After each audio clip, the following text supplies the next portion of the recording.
Ladies and gentlemen, welcome to this new episode of the BUL Emerging Law Voices series.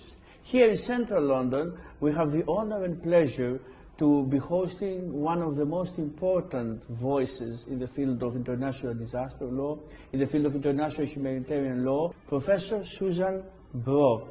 Professor Breau, welcome to the series. Thank you very much. We can speak in the singular, we know each other. Yeah, sure. And indeed, it's an honor because you have a very distinguished career, and you still have, you're still active, and you're going to tell us a bit what is your current phase of your career. But before we start with the present, I would like to take you a bit to the past. You're a daughter of a Canadian military officer, and along these lines, being in Europe in the 60s, because of your father was stationed as a peacekeeping officer here in Europe, you had the opportunity to be exposed shortly after the Second World War to the Nazi atrocities. Along these lines, now focusing on the issue of transitional justice, of international human rights law, international humanitarian law, how much do you think are we closer to these atrocities being repeated again? I'm afraid I think we are very close to these atrocities being committed again.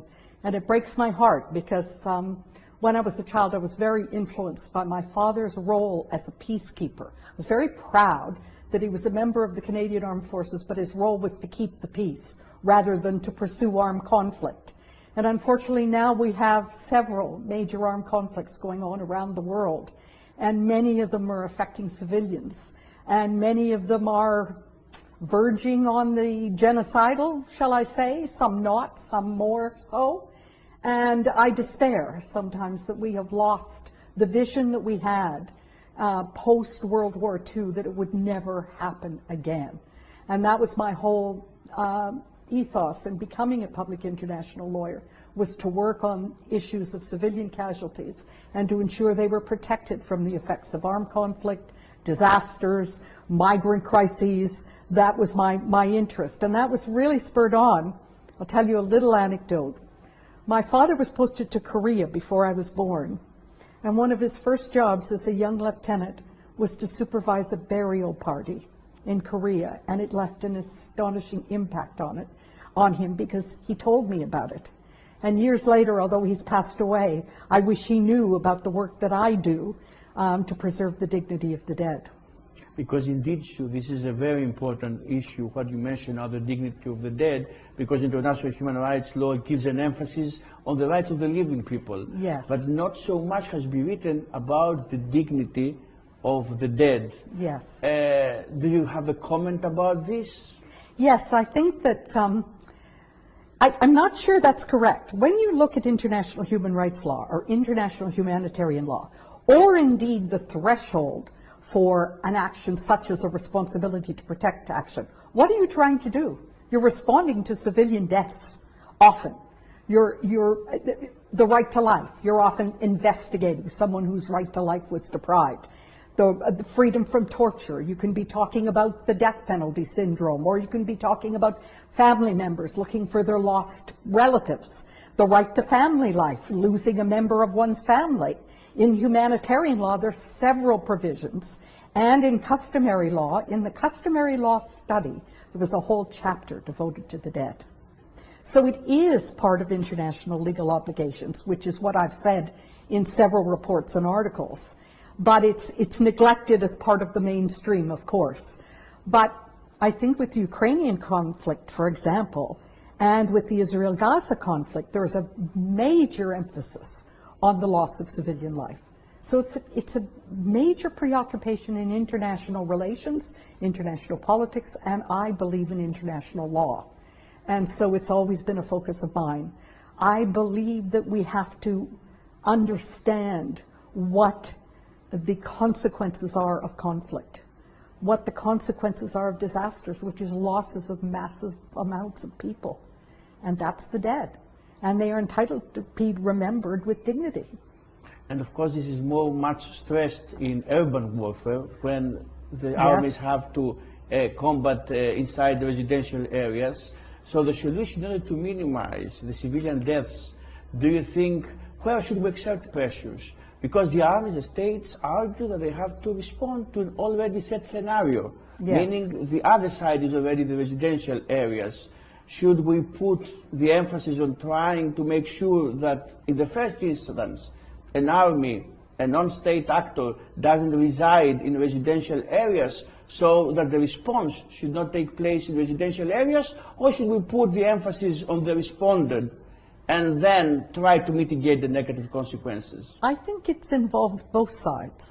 I think certainly there are violations of humanitarian law when the perpetrator of the conflict, the one who begins the conflict, places themselves in, for example, schools, hospitals, in the middle of civilian areas, putting their command centers, their command and control centers in the middle of civilian areas. There's a responsibility on both sides.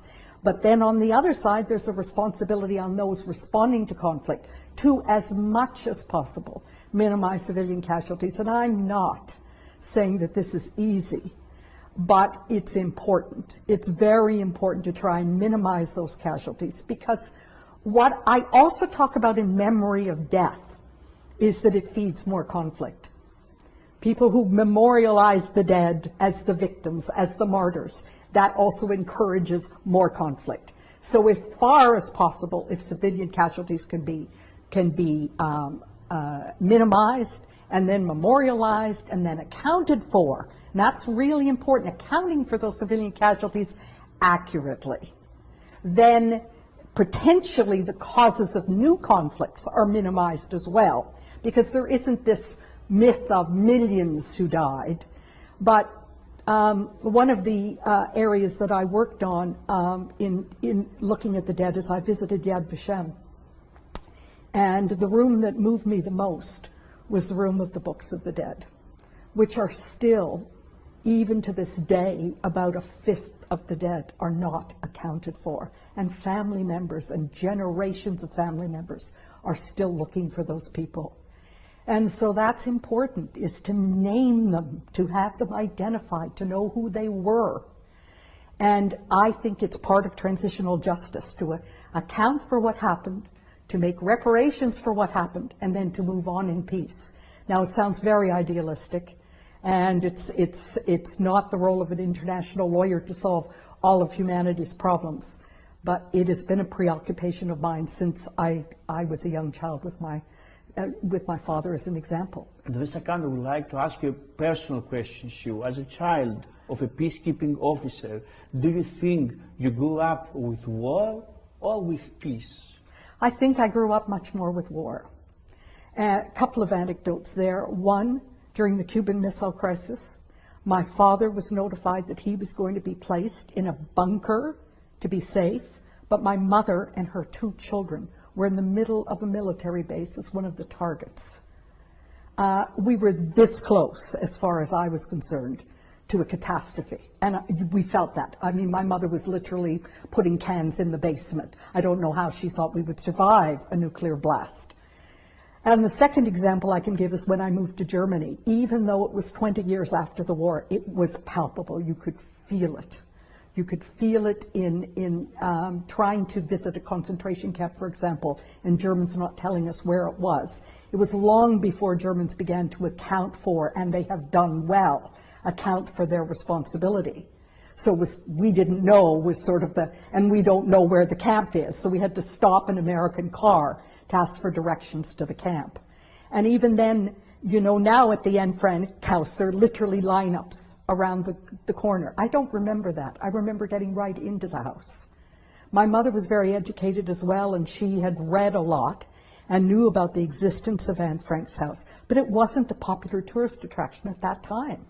It was very much, there was still the lack of acknowledgement that the Holocaust had happened, and I'm so grateful to my parents that they explained to me. It was hard as a child to try and accept that 6 million people had been murdered. The 6 million Jews, yeah. Yeah, 6 million Jews, and without understanding.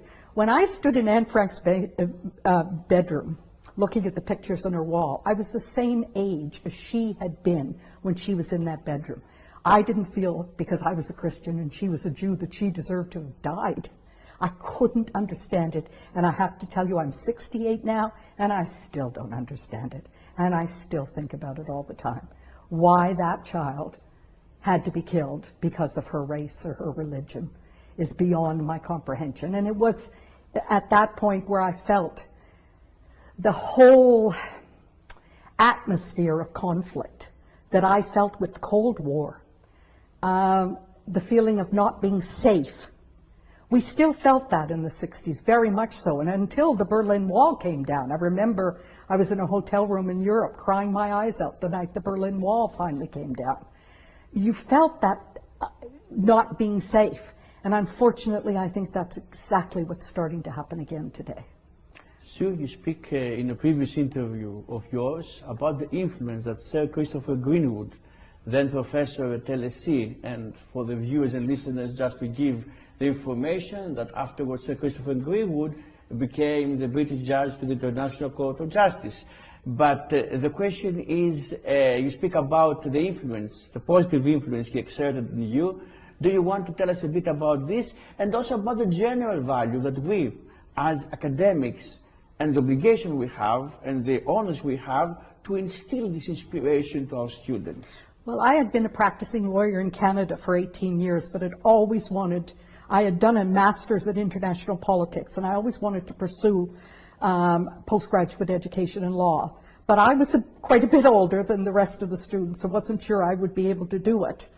And Christopher Greenwood came in and posed the question, what would you do if you knew they were going to build another Auschwitz? I almost fell on the floor. It was like it spoke to my soul that this was someone I could study with. And so I went to see him, and I told him my story, that I was a family law lawyer from a small town in Kingston, Ontario, and would he help me because this was my life's passion. And he did every day of my career, wrote letter after letter of reference, but also he taught me that the role of an academic isn't just research and teaching and administration.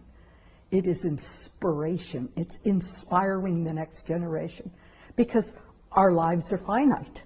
We need to inspire other people to do the work that we do. And I viewed it as a sacred trust, that he had given me his trust. He accepted me to be his PhD student.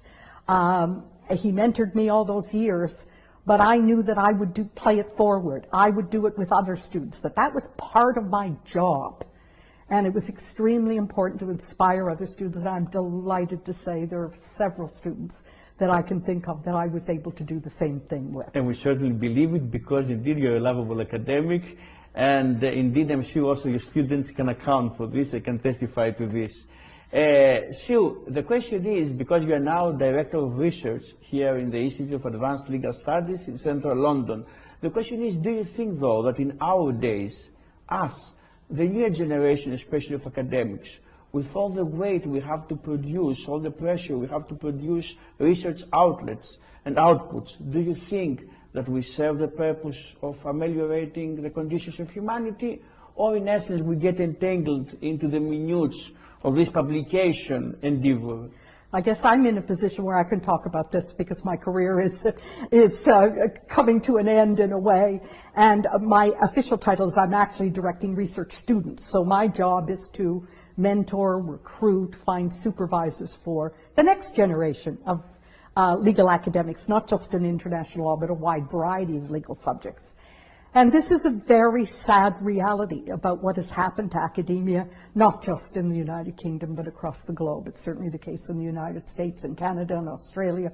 I taught both in Canada and Australia. I will ask afterwards about differences and similarities between the two jurisdictions. But the emphasis on published articles that somehow has become an obsession, that in order to be promoted, to rise in the ranks of academia, one has to have a number of published articles, and now to even get the first position. I hadn't anything published when I got my first lectureship. I had just finished my PhD. Now one has to have a PhD and several articles to get engaged, to get hired as an academic. I'm not sure that is the right way about academic research. I have a very strong view that we have an obligation as members of society, as educated members of society, as experts in our field, not just to write academic articles for publication in an academic journal, but to actually become involved in impactful research, policy documents, working with NGOs. And that was also Chris Greenwood. Interview series, maybe. Yes, that was also the inspiration from Chris Greenwood, because as you know, he had done the Pinochet case. And he always took the view that his practice in international law, now I didn't want to become an international law barrister, but I worked with non-governmental organizations, but none of that counted towards my academic promotions. It was just how many articles or monographs you had, and even collected books, where you get a project together, and I loved those. I loved working with other academics, and I still do. I've just finished a research handbook in international disaster law, where we collaborate together on a topic and try and advance the scholarship in that field. I think that's an important contribution, but that doesn't count towards a promotion. That's not considered to be an important contribution. And it seems to me that academic articles are important, but they are not the be-all and end-all of academic life. And also, for many women, women often get sidetracked into the administrative route. And I've noticed that with many of my female colleagues. It's very important what you mentioned, because we have institutional schemes like Athena Swan Awards in order to try to close the gap. Yes. But you can comment on this gap, because it's an important point that you raise now. Yes, so there is a gap, because often women are directors of studies, for example, or they run the LLM program, which I did, which takes away from your publications. You may not have as many as your colleagues, and that slows down your promotion route. I've always taken the view that, and I think some universities are grappling with this to ensure equality, and I'm delighted to say at Reading was one of them, was really concerned about maternity leave and accounting for gaps in careers and I have to give you the good news also in BUL. We give an emphasis to this. Good. We have a female now head of school, yes. Professor Jurgita Balnouskaite, so she takes care and attention that also these issues are being tackled. So I think it is changing, but still there's that emphasis on the published article. And I do think there should be more emphasis on other aspects of academic life. And I think the Research Excellence Framework has tried to do that as well, looked at impactful research. But the other thing is we're judged against each other, but yet we all do very different things. So who's a 4-star scholar? I have been in academia over 20 years, and I cannot tell you that. Who is the scholar, the best scholar? And I think that competition is not very helpful as well. Writing the article or the academic article. There are some, but in our field, inventions, we're not inventing gravity or, it's not that kind of field. And so we're not comparing like for like. We're all doing different things. And that's exciting that we're doing different things. And we should be encouraging the diversity. And of course, here we speak about exciting and new things. And I have to tell you that the field that you specialize now, meaning international disaster law, is an exciting, relatively new field. Yes. Do you want to tell us a bit about this and what are your endeavors now in the particular field? One of the things that happened in my career quite often is I got what I called headhunted. People would contact me with opportunities. And I was at the University of Surrey as a reader, and I was headhunted to take a full chair in Australia, in Flinders University. And I arrived in Australia just after a major bushfire had taken place in Victoria that cost over 100 lives. And the director of nursing, believe it or not, who was male, reached out to me and said, we have a disaster law center here. Would you like to become involved? You're an international lawyer. And I said, well, I know nothing about disaster law, but this sounds very interesting. And so I went to the trauma center in Darwin. I spoke to a number of experts in disaster law from across Australia. And I began to develop an expertise that I brought back to the United Kingdom and got another colleague interested. Her name is Marie Aronson-Storier. She's now at University College Cork in Ireland.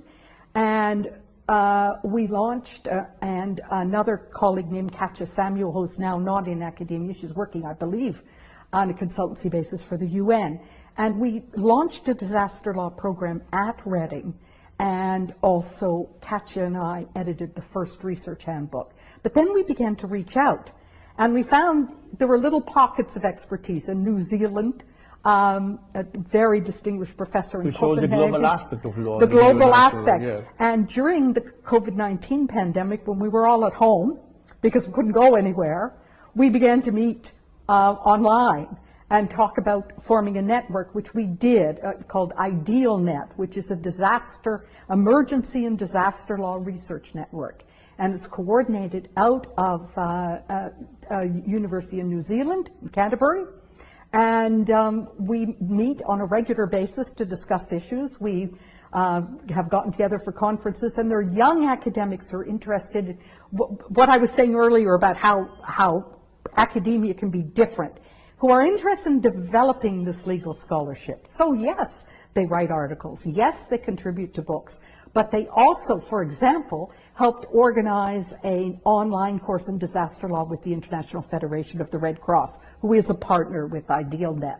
So it's working with practitioners and working with academics on developing what should be the legal standards. Now, there's a lot of work going on now, and it's a very exciting time to be involved, sort of like on the ground floor with this new field. And the scholars are, what's great about it is they're all collaborative and supporting each other. And I think it's important to national disaster law puts an emphasis not only on people, but on the wider framework of the disaster that is being caused after conflict, after not only conflicts, but also fires, earthquakes. So it broadens the concept of catastrophe. Exactly. But you mentioned the beginning of your intervention. Yes, and climate change. Exactly. Working with issues like sustainable development, issues like disaster risk reduction. So talking about the whole system, how it might work together, and I find that fascinating. So I want to take you now to the next chapter of one of the other chapters of your academic endeavors that refers to the responsibility to protect. Yes. And it's a quite newish responsibility, given what's begotten after the Kosovo intervention. I would like your comment about the Kosovo intervention and your comment about the general course of the responsibility to protect from Libya to the case of Syria. Yes. So when I got to LSE, it was the year just following the Kosovo intervention. And Professor Greenwood was involved in the litigation against the United Kingdom that eventually didn't proceed.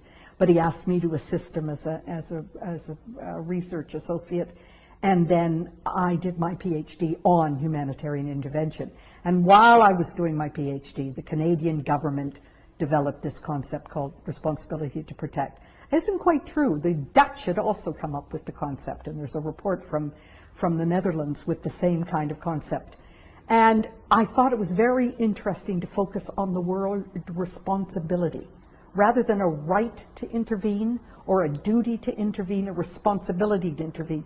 Problem with responsibility, as you know, Solon, is the issue of state responsibility and the work that James Crawford did on the Articles of State Responsibility.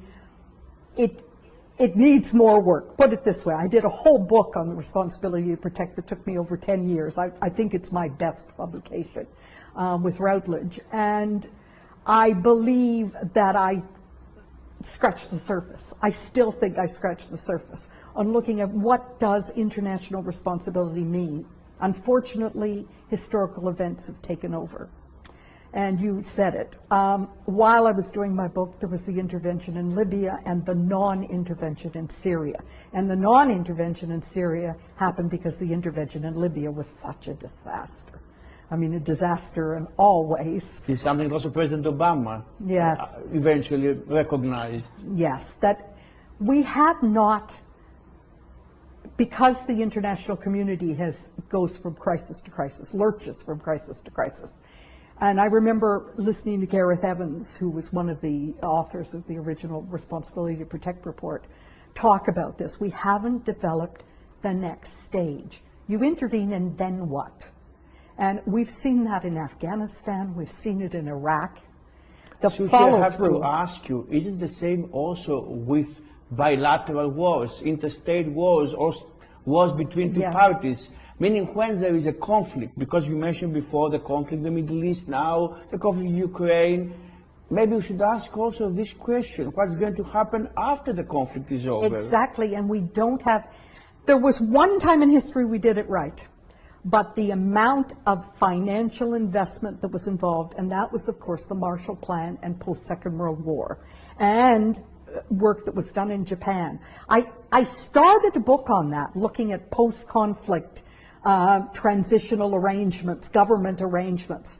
But I think in terms of dollars, the billions and billions it takes to actually reconstruct not just buildings, but a society with educators. The most important is to educate the children, to take responsibility for what happened, and to move on and to learn about peace and democracy and all those good things that we talk about in the West.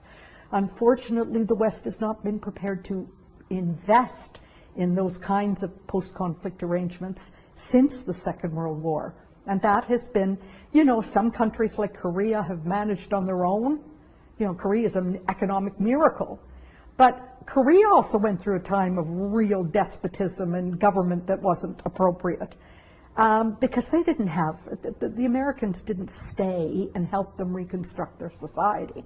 And it needs that. I remember I was taught by a professor who was part of UNRWA at the end of the Second World War, and he described to the class the kinds of work they had done. And it was extraordinary what they did. Denazification, identifying people who could be turned, and teaching, and it takes that. It absolutely takes that to really have post-conflict societies. As a result, to answer your question finally, the responsibility to protect is viewed as a failure and is not being adopted, even though there were several reports by Ban Ki-moon when he was Secretary General. It seems to fall into disuse. Saying that, I think I mentioned to you earlier when we were talking, sometimes maybe my books will be discovered in 25 years after I'm dead, that someone will pick it up and say, well, that's not a bad idea, because I talk about the responsibility to rebuild. And maybe someone will take that on. Indeed, we never know, Sue.